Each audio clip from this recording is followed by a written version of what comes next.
वाहिगुरु जी का खालसा, वाहिगुरु जी की फतेह। आगे बढ़ते हुए हमने जैसे पिछली बारी विचारा था कि गुरु नानक देव जी पातशाह श्री करतारपुर साहिब से गांव में जा रहे हैं, जहां पर उन्होंने, जैसे हमने पिछली बारी डिस्कस किया था कि गुरु महाराज ने एक सिख की कैसी परीक्षा ली थी। तो वहाँ से गुरु महाराज जब चलते हुए आगे बढ़ते हैं तो वो एक दूसरे सिख के घर जाते हैं, और वो भी जो सिख है वो बहुत गरीब है, उसके पास भी कुछ ज़्यादा धन दौलत नहीं है जिससे वो सेवा कर सके। लेकिन जब गुरु महाराज उनके उनके घर पे पहुंचते, विराजमान होते हैं वहाँ पर, तो वहाँ पर वो इतने खुश हो जाते हैं, बहुत ही ज़्यादा प्रसन्न हो जाते हैं, उनके अंदर श्रद्धा भावना आती है कि हम भी गुरु महाराज की सेवा करें। लेकिन वो जो सिख है वो इतना गरीब है कि उसको एक दिन में सिर्फ एक ही बार वो है रोटी कमाने की, जो उसकी जो हैसियत है, वो सिर्फ एक ही बार पूरे दिन में रोटी कमा पाता है अपने परिवार के लिए, और पूरा परिवार दिन में सिर्फ एक बार रोटी खाता है। संगत जी, ये खासकर जब ऐसी सिचुएशंस होती है ना, तो यहाँ पर संगत जी हमारे पास इतना कुछ होने के बावजूद हम दे नहीं पाते। हमारी जो फाइनेंशियल कंडीशंस हैं, कुछ एक्सेप्शंस होंगे, लेकिन मोस्ट ऑफ अस, हमारी जो फाइनेंशियल कंडीशंस है वो बहुत अच्छी हैं, हम सेवा कर सकते हैं। गुरु महाराज ने इतना जो धन है हमें बख्शा हुआ है। लेकिन यहाँ पर देखने वाली बात यह है कि ये जो हम एग्जाम्पल्स डिस्कस कर रहे हैं वो एक ऐसे एग्जाम्पल्स हैं जो हमारे लिए गुरु महाराज ने इतिहास में हमारे लिए छोड़ के गए हैं कि प्यारिया, एक ऐसा टाइम भी आ सकता है कि जब आपके पास कुछ भी ना हो, तब कैसे बिहेव करना है, तब कैसे मानना है उस परमात्मा को। क्योंकि कई बार ऐसा होता है कि जब कोई खराब समा आता है तो नॉर्मली जो लोग होते हैं वो डोल जाते हैं, वो गुरु महाराज को छोड़ देते हैं, कहते हैं ये जो नाम जपना है, ये सब व्यर्थ बातें हैं, नुकसान तो मेरा ही हो गया है ना। तो वो सारी चीज़ें आ जाती है। तो गुरु महाराज यहाँ से हमें इतिहास इसीलिए बार बार इतिहास विचारना है और उसको अपने अंदर धारण करना है, ताकि हमारे अंदर भी वो गुण आए। क्योंकि जो भी चीज़ हम सुनते हैं, जो भी चीज़ हम देखते हैं, उसका बहुत ज़्यादा प्रभाव पड़ता है हमारे अंदर। ओके, अगर हम सूरमाओं की गाथा सुनेंगे, जो योद्धा हैं, जो सिख इतिहास में हुए हैं, महान शहीद हुए हैं, हम जब उनकी गाथा सुनेंगे, हम जब उनकी कथा सुनेंगे, तो हमारे अंदर भी वो गुण आते हैं, हमारे अंदर भी चाह पैदा होता है कि हम भी गुरु महाराज के लिए शहीद हों, या गुरु महाराज के लिए हम अपना जो सब कुछ वार दें। सिमिलरली, जैसे हम संत की कथा सुनते हैं, जहाँ पर हम बड़े बड़े महान भक्तों की कथा सुनते हैं, वहाँ से हमें प्रेरणा मिलती है।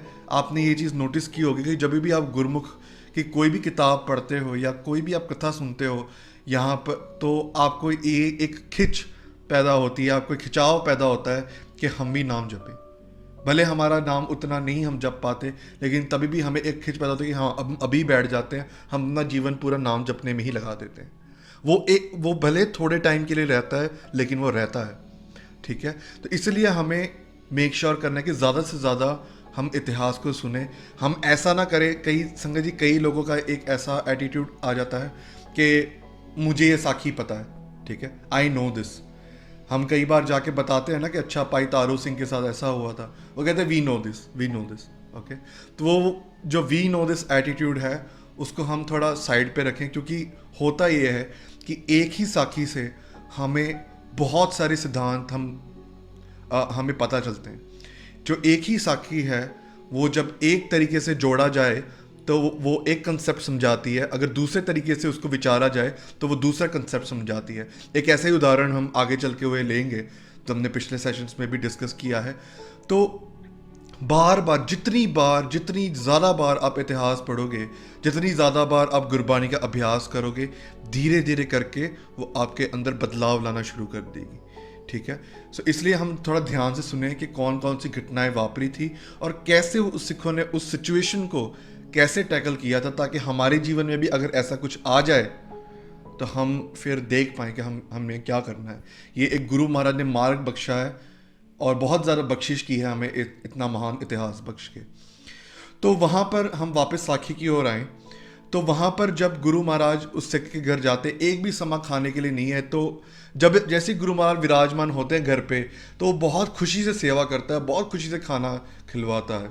लेकिन अभी एक बार खाना हो गया, लेकिन गुरु महाराज वहाँ से जाते नहीं हैं, ठीक है। सो अभी जो जब थोड़ा समा और रुकते हैं, तो अभी सिख के दिमाग में आने लग गया, अब क्या खिलवाएं, हमारे पास तो कुछ है ही नहीं, हम खुद एक टाइम की रोटी खाते हैं, हम कैसे खाएं, कैसे खिलवाएं। लेकिन उनके मन में संगत जी ये एक भावना होती है कि नहीं, भले कुछ भी नहीं है, लेकिन गुरु महाराज हमारे घर विराजमान हुए हैं, हमें कुछ ना कुछ तो करना, नहीं तो हमारा ये जो जीवन है ना ऐसे ही व्यर्थ चला जाएगा।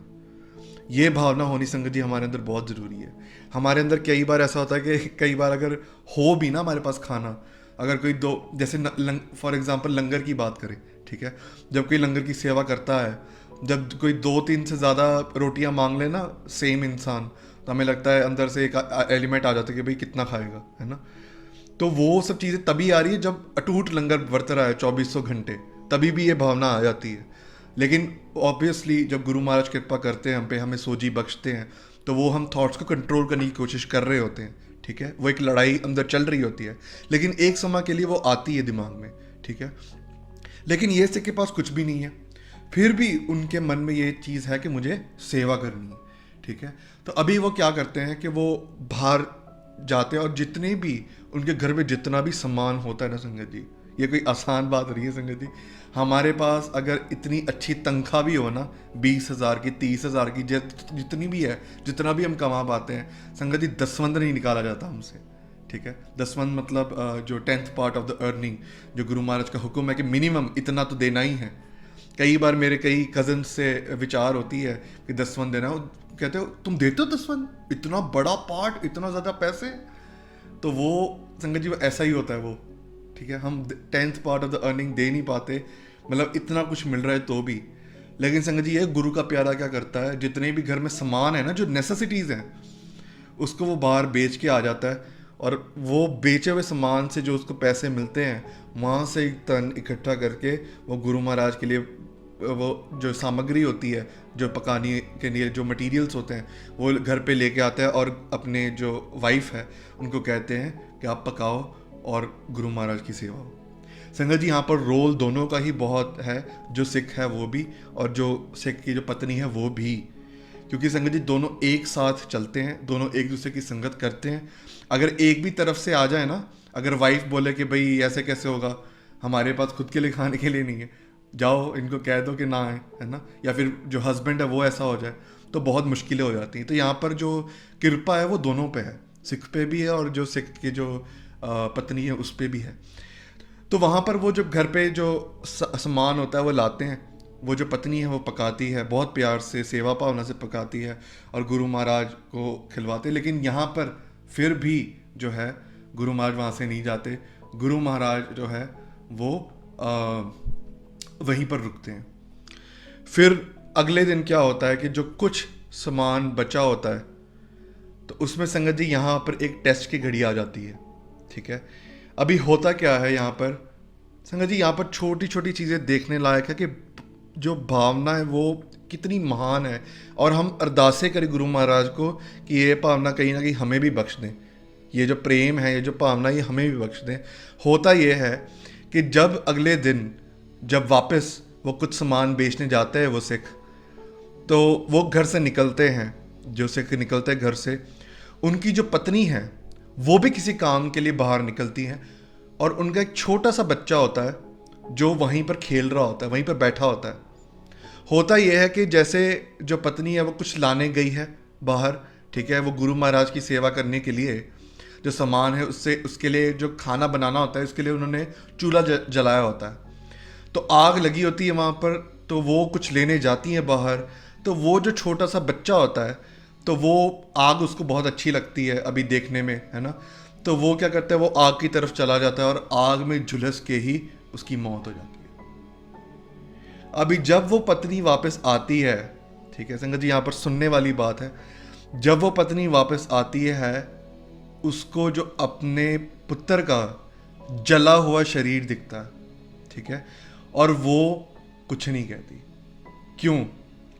वो कुछ इसके लिए नहीं कहती, वो कहती अगर मैं चिल्ला पड़ी, अगर मैंने चिल्ला दिया, अगर मैं रो पड़ी अभी, तो संतों को पता चल जाएगा, जो गुरु महाराज है उनको पता चल जाएगा कि यहाँ पर मृत्यु हो गई है। और संगत जी, हम नॉर्मली एक सोसाइटी में ऐसा ही होता है कि अगर हमको पता चल जाए कि किसी के घर पे मृत्यु होती है, तो बहुत कम लोग प्रेफर करते हैं कि एटलीस्ट उन दिनों के लिए कि खाना खाया जाए उस घर से, ठीक है, क्योंकि वो घर वाले वो खुद भी नहीं खा पाते उस वक्त, है ना, ऐसी ही सिचुएशन होती है। तो कहते हैं वो संत चले ना जाएं, वो गुरु महाराज जो हैं चले ना जाएं, तो वो क्या करती है कि वो जो अपने बच्चे का, संगत जी आसान बात नहीं है, एक माँ का जो प्यार होता है ना एक बच्चे के लिए, वो सिर्फ एक माँ ही समझ सकती है। वो क्या करती है, अपने बच्चे का ना वो जो शरीर है, जला हुआ शरीर, काला हो चुका है, वो उसको लपेटती है और वो अंदर रखती है, और बाहर से वो वापस रोटियां पका के गुरु महाराज की सेवा करती है। बहुत बड़ी कुर्बानी, बहुत संगत जी बहुत गहरी बात है ये, ठीक है, बहुत गहरी बात। यहाँ पर जब वो पकाने के लिए गुरु महाराज को कहते कि गुरु महाराज आप यहाँ पर बैठो, विराजमान हो, आप, मैं प्रसादे पकाती हूँ और लाती हूँ आपके लिए, कुछ भी उनके मुंह में एक्सप्रेशन नहीं है, कोई भी ऐसे रोई नहीं, एक आंसू नहीं है। और फिर क्या होता है कि जैसे ही वो पका के गुरु महाराज जहाँ पर वर्त रही होती है, गुरु महाराज को सर्व कर रही होती है वो जो पत्नी है, तो तब गुरु महाराज कहते हैं कि वो छोटा छोटा जो बच्चा था वो कहाँ गया। अभी जैसे गुरु महाराज पूछते हैं ना, तो वहाँ पर उनके पास कोई जवाब नहीं होता, वो चुप हो जाती है। फिर वो सोचती है, फिर वो कहती है कि वो तो अंदर सो रहा है इसलिए आवाज़ नहीं कर रहा, क्योंकि नॉर्मली बच्चे होते हैं ना वो खेलते रहते हैं, वो एकदम एनर्जेटिक होते हैं। तो गुरु महाराज कहते हैं यहाँ पर ही हंसता खेलता था, कहाँ गया वो कहते हैं वो सो रहा है। तो गुरु महाराज कहते हैं उसको लेके आओ, मैं उसके बिना खाना नहीं खाऊंगा, ठीक है। अभी यहाँ पर जैसे ही वो ये शब्द सुनती है, वो औरत, वो जो पत्नी है, वो ये शब्द सुनती है तो वो चुप हो जाती है, क्या कहे। तो अभी गुरु महाराज कहते हैं क्यों नहीं रहे अंदर। तो वहाँ पर वो बिल्कुल चुप रहती है, कहती है कि नाम क्या है उसका। तो वो जो है वो कहती है लाला है नाम, लाला। तो गुरु महाराज जोर से पुकारते, लालिया, लाला आजा खाना खा ले मेरे साथ। तो संगत जी देखने वाली बात यह होती है कि वो जो बच्चा है जो जल के मर चुका था, वही सेम बच्चा एकदम सही सलामत जो है गुरु महाराज की तरफ बाहर आता है, गुरु महाराज की तरफ दौड़ता दौड़ता बाहर आता है। यहाँ पर देखने वाली बात यह है कि संगत जी किसी आम आदमी ने आवाज़ नहीं मारी, ठीक है। यहाँ पर आप नारायण कलातार जग में परवरियो, गुरु नानक देव जी पातशाह ने आवाज़ लगाई। जब वो माता देखती है अपने बच्चे को, तो वहीं पर वो रोना शुरू कर देती है। उसको एक तरफ से हैरानी भी है, दूसरी तरफ से खुशी भी है। तो वो बहुत वैराग करती है, बहुत रोती है वो कि उसका बच्चा बच गया, ठीक है। तो वहाँ पर बहुत वैराग करती है वो। जब उनके पति आते घर पे, वो सिख जो है वो आता है घर पे, तो उनको पूछती है कि आप वैराग क्यों कर रहे हो, आप रो क्यों रहे हो। तो वो जो पूरा जो दृष्टांत है, वो जो पूरा इंसिडेंट हुआ होता है, वो गुरु महाराज को बताती है, सिख को बताती है। और जो दोनों जो हैं गुरु महाराज के, मतलब उनकी श्रद्धा बढ़ जाती है और वो दोनों गुरु महाराज को मत्था टेक देते हैं, गुरु महाराज को नमन करते हैं, ठीक है। सो यहाँ पर संगत जी, यहाँ पर ऐसा नहीं है कि ये केवल यहाँ पर ही हुआ है, यहाँ पर ही हुआ है, ऐसा नहीं है। ये हमारे जीवन में भी होता है, हमारे जीवन में भी ऐसे मिरेकल्स हर रोज हो रहे हैं, लेकिन देखने वाली बात है कि हम रियलाइज नहीं कर पा रहे। कई बार ऐसा होता है कि कुछ दिनों में, राइट, कई दिनों में आप सपोज एक ही रास्ता अपना रहे। एक गुरसिख से मेरी बात हो रही थी, वो कहते हैं कि मैं नॉर्मली जो है गुरुद्वारे से जब निकलता हूँ बाहर, तो मैं राइट साइड निकलता हूँ, लेकिन उस दिन मैं लेफ़्ट साइड निकला, ठीक है। उस दिन कुदरती पता नहीं क्या दिमाग में आया, लेफ़्ट साइड निकला। तो वहाँ पर उनको एक और सिख मिलते हैं, वो कहते हैं कि भाई मुझे घर पर छोड़ दो, ठीक है। तो फिर वो घर छोड़ने चले जाते हैं। घर आके वो रियलाइज़ करते हैं कि सिर्फ वही दिन था एक जब वो लेफ़्ट निकले और वो सिख मिला उनको, ठीक है। देखने वाली बात ये थी कि वो सिख भी कि क्या पता अरदास कर रहा होगा, तो गुरु महाराज ने उनको ही अंदर से डायरेक्ट कर दिया कि आप आज लेफ्ट साइड से जाना है। ऐसे जो छोटी छोटी सी चीज़ें हैं ना संगत जी, ये ऐसे ही रियलाइज़ नहीं हो जाएंगी। ये जो है, जो प्रभाव पड़ता है ये कथा सुन के पड़ता है, और ये जो प्रभाव पड़ता है वो नाम बाणी से पड़ता है। सो नाम बाणी से होता क्या है कि जब आप जितना नाम जपते हो, आपका जो कनेक्शन है गुरु महाराज के साथ वो स्ट्रांग होता जाता है, और धीरे धीरे आपको ये जो छोटी छोटी चीज़ें हैं वो अंदर से ही गुरु महाराज प्रकट करते हैं, आपके सामने लाते हैं। कई बार ऐसा होता है कि कई बार पाठ करते करते लोगों को वैसी चीज़ें, वैसी सोची आनी शुरू हो जाती है जो नॉर्मली ऐसे ही घूम रहे फिर रहे उनको नहीं आती। ठीक है, खासकर ये उस वक्त होता है कि जब हमने कहीं कुछ बुरा बोल दिया हो या ऐसा कुछ हुआ हो। ठीक है, तो जब हम पाठ करते हैं ना, तो तब वो हमारा जो हृदय है वो बहुत कोमल हो जाता है, तो तब हमें ये सब चीज़ें रियलाइज़ होनी शुरू हो जाती हैं। ठीक है, सो इसीलिए आप जितना ज़्यादा नाम बाणी पढ़ोगे उतना अपना हृदय कोमल होगा, और गुरु माँ की कृपा से आपको ये जो छोटी छोटी चीज़ें हैं वो रियलाइज़ होनी शुरू हो जाएंगी। जब आप वो चीज़ें रियलाइज़ करोगे अपनी लाइफ में, तो आपको वो जो गुरु महाराज है ना वो अंग संग नज़र आएंगे खुद, और जब वो अंग संग नज़र आएंगे आपको किसी भी चीज़ की परवाह नहीं होगी। ठीक है, सो यही वो चीज़ है कि गुरु महाराज, वो जो बच्चा है वो जिंदा हो जाता है, जो सिख और सिख की पत्नी है वो मत्था टेकते गुरु महाराज को। आगे चलते हुए गुरु महाराज अभी भी जो है वहीं पर रुकते हैं कुछ दिनों के लिए। अभी होता ये है कि अगले दिन भी कुछ नहीं है खाने को। वो जो सिख है वो इस हद तक चला जाता है कि अगले दिन वो गुरु महाराज की सेवा करने के लिए वो अपने जो बच्चा है उसको बेचने के लिए निकल जाता है। संगत जी, यहाँ से बहुत बड़ा जो एक सिद्धांत है वो हमें सीखना है यहाँ से। सो हम थोड़ा सा जो है ध्यान से सुने कि यहाँ पर जो एक वो जो बच्चा होता है ना, उसको बेचने के लिए ले जाने के लिए वो सिख जो है बाहर जाता है। अभी यहाँ पर गुरु महाराज जो है अंतर्यामी है। गुरु महाराज पूछते हैं उस सिख से कि तुम कहाँ जा रहे हो, तो गुरु महाराज जो सिख है वो बताते हैं कि मैं बाहर जो है, वो पूरी जो बात है वो बताता है।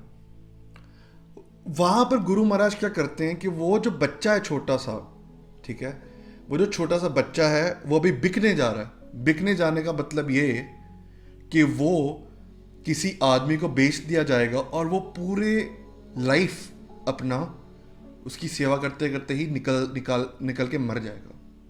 उसकी पूरी लाइफ उसको वहीं पर जानी पड़ेगी।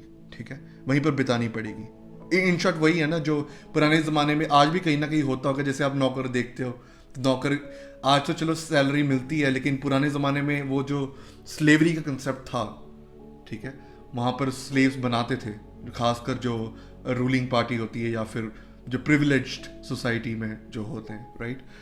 तो वहाँ पर गुरु महाराज जो है उस बच्चे, एक छोटे बच्चे का हाथ पकड़ के उसको पूछते हैं कि तुम्हारे जो पिताजी हैं वो तुम्हें बेचने के लिए ले जा रहे हैं, ठीक है, आपको कैसा लग रहा है? आपको कुछ लग नहीं रहा? तो आपको बेचने जा रहे हैं, आपको मुंह देखने का मौका नहीं मिलेगा अपने माता का, आपको मुंह देखने का मौका नहीं मिलेगा अपने पिता का।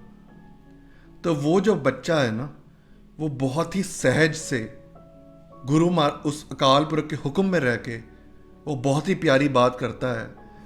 वो कहता है कि वो जो परमात्मा है ना, वो जो खसम है, उसने मेरे लिए ये लिखा है, जिसके भी नीचे मैं गुलाम बनूंगा, जिसका भी नौकर बनूंगा, मैं उसकी पूरी लाइफ मैं अपनी सेवा करूंगा उसकी, क्योंकि उस खसम ने मेरे लिए यही लिखा है। गुरु महाराज उस समय वैराग में फिर वहां पर गुरबाणी उचारते हैं, जो श्री गुरु ग्रंथ साहिब जी में भी दर्ज है। गुरु महाराज यहाँ पर जो पूरा शब्द है, हम पूरे शब्द की ओर नहीं जाएंगे, हम थोड़ा ब्रीफली जो है शब्द की विचार करेंगे। गुरु महाराज यहाँ पर फरमान करते हैं वैराग में आके कि मुल खरीदी लाला गोला, मेरा नाव सभागा, गुर की बचनी हाट बिकाना, जित लाया तित लागा, तेरे लाले क्या चितराई, साहिब का हुक्म न करना जाई रहाओ। ये जो पूरा शब्द है, इससे गुरु महाराज हमें बताते हैं कि जैसे वो जो बच्चा है एक उस हुक्म में, उस सहज में आके वो कहता है कि मैं जिसके भी हुक्म में आऊँगा, जिसके भी अंडर में जो सर्वेंट बनूंगा, मैं उसी का हो गया। वैसे ही वो परमात्मा की तरफ इशारा करके गुरु महाराज यहाँ पर गुरबाणी फरमान करते हैं हम सब के लिए। महाराज यहाँ पर कहते हैं कि मुल खरीदी लाला गोला। यहाँ पर संगत जी जो नौकर होते हैं ना, आजकल जैसे हम देखते हैं कई नौकर रखते हैं तो उनको सैलरी मिलती है, लेकिन जो नौकर मुल से खरीदा जाता है, वो मुल खरीदा हुआ जो नौकर है उसको कुछ नहीं मिलता। वो पूरी जिंदगी उसका काम होता है बस सेवा करनी, और वो क्योंकि मुल से खरीदा गया वो, ठीक है, उसको कोई सैलरी कुछ नहीं मिलेगी। वो एक ही बार जो खरीदा गया है वही उसका मूल्य है, और वो पूरी जिंदगी उसको कुछ नहीं मिलेगा। उसका काम है बस सेवा करनी, उसका काम है कि बस वो मालिक की सेवा करनी है उसको, ठीक है। तो वहां पर महाराज कहते हैं कि मुल खरीदी लाला गोला मेरा नाम सपाका। महाराज यहाँ पर कहते हैं कि मैं उस परमात्मा का एक मुल का खरीदा हुआ एक गोला हूं। गोला का मतलब होता है नौकर। गुर की बचनी हाट बिकाना जित लाया तित लागा। महाराज कहते हैं कि यहाँ पर अभी जैसे मुल से खरीदा गया है, तो अभी अपने आप को अगर हम किसी को देंगे तो उसके बदले भी कुछ मिलेगा। तो वो क्या मिलेगा, किस किस एक्सचेंज क्या हुआ यहाँ पर? तो महाराज कहते हैं यहाँ पर कि गुर की बचनी, गुरु महाराज की जो हुक्म है, गुरु महाराज की जो बख्शिश है, गुरु महाराज का जो शब्द है, उसके बदले हमने अपने आप को बेच दिया। मैं आपका दास बन गया। जब हम अमृत छकने की भी बात करते हैं, ठीक है, जब सिर देने का कंसेप्ट आता है सिक्खी में, तो वो यही है कि हम अमृत छकने का भाव ये कि आपने गुरु ग्रंथ साहिब जी महाराज को और गुरु खालसा पंथ को आपने गुरु धारण कर लिया। अब आप किसी को नहीं मानते, आपने इन शॉर्ट अपने आप को बेच दिया। ओके, सिर आपने दे दिया, ठीक है, जैसे हम कहते हैं। आपको बदले में क्या मिला? जो पूरी सृष्टि का जो सबसे बड़ी चीज है, ठीक है, सुर नर मुंजन अमृत खोज दे सो अमृत गुरते पाया। वो जो पूरी सृष्टि में जो देवी देवते हैं वो जो खोजते हैं, वो आपको मिला अमृत के रूप में। वो जो नाम है उस परमात्मा का, जो इतना विशाल है, उसकी कोई हद नहीं उस नाम की। अगर नाम की तरफ किसी का मुख हो जाए तो जो 4 पदार्थ हैं, 9 निधियां हैं, 18 सिद्धियां हैं, वो सब जिसके पैर पे पड़ जाए, वो जो नाम है उस परमात्मा का, वो आपको मिल जाता है। लेकिन उसके बदले करना क्या पड़ता है? उसके लिए अपने आप को गुरु को बेचना पड़ता है। तो ये जो एक कंसेप्ट आता है सिक्खी में कि आप गवाई है तास हो पाई है और कैसी चतुराई, कि अपने आप को गंवाना पड़ेगा। अगर आपको ये खेल खेलना है, आपका मन कहेगा कि अमृत वेले मत उठ, आलस खा ले, कोई बात नहीं, लेकिन तब नहीं खाना। अगर आपका मन करेगा कि ये जो अभी जैसे इलेक्शन चल रहे हैं ना, काफ़ी लोग पैसे देते हैं वोट के बदले, है ना, आपका मन करेगा कि फ्री में मिल रहा है, ले लेते हैं। गुरु महाराज ने कहा कि हक पराया नानका उस सुअर उस गाय।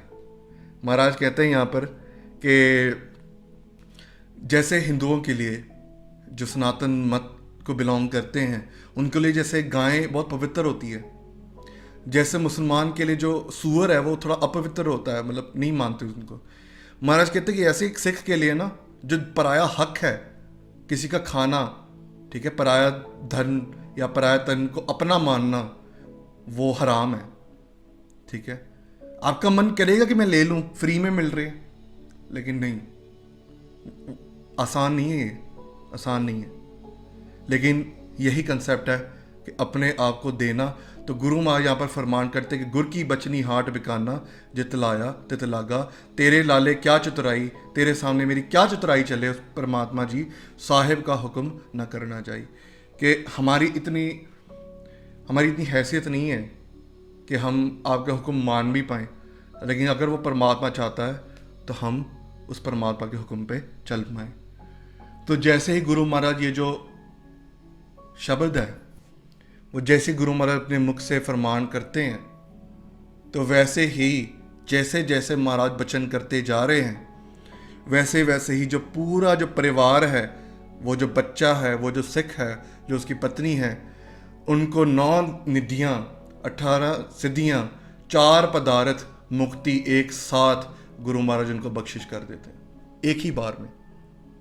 संगत जी, ये जो चीज़ें हैं ना, आप कोना ढूंढ लो पूरी दुनिया का, आपकी इनफाइनाइट उम्र हो, ठीक है, अब हम जैसे अभी हमारी एक टाइम तक जिएंगे फिर मर जाएंगे, आपकी इनफाइनाइट उम्र हो ना, आप घूमो पूरी सृष्टि, ठीक है, आपके पास एक व्हीकल हो जिससे आके पूरी सृष्टि घूमो, ठीक है, जितना भी आप ढूंढ लो आपको नाम नहीं मिलने वाला कहीं भी। वो नाम मिलता कहाँ से है? आनंद आनंद सबको कहे, आनंद गुरते जानिए।